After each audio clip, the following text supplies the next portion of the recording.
Pak, kemarin Dinas Tenaga Kerja menjemput seorang TKI ya Pak? Iya, kemarin kebetulan ada surat dari Konsulat Jenderal Republik Indonesia di Hong Kong yang disampaikan pada kami Dinas Tenaga Kerja Kabupaten Lampung Utara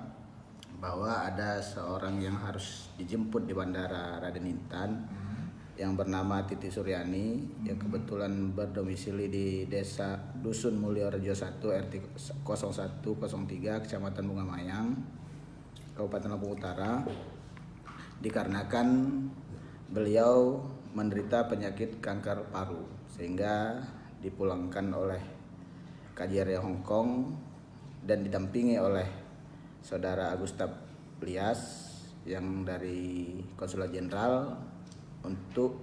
mendampingi sampai ke tempat domisili Ibu Tati Suryani tersebut, sehingga kemarin dari Dinas Tenaga Kerja mengutus Saudara Sekretaris Pak Imam Hanafi dan Kasih di Bina Penta Pak Musliono untuk menjemput yang bersangkutan di Bandara Raden Intan, yang alhamdulillah sampai di sana lebih kurang sekitar jam 18 lebih sedikit, sehingga bertemulah dengan yang bersangkutan di bandara dan juga pendamping, termasuk juga yang dari BNP 2 TKI yang mendampingi juga di bandara. Nah, dari bandara tersebut kita jemput bersama-sama dengan dari Konsulat Jenderal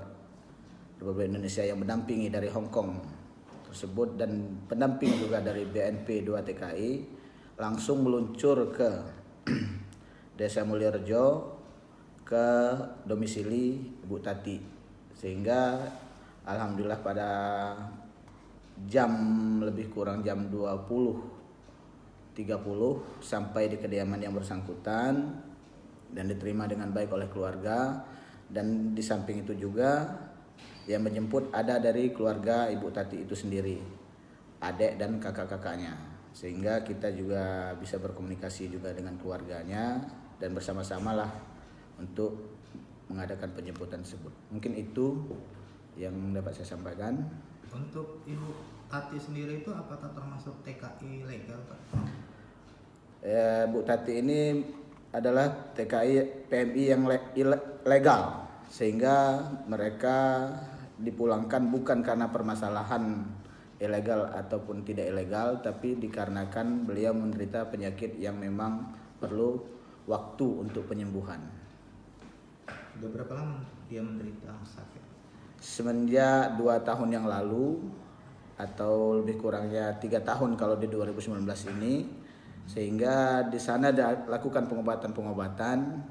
sesuai dengan standar-standar yang ada dan alhamdulillah sudah mulai ada perubahan yang lebih baik dari penyakit-penyakit yang ada.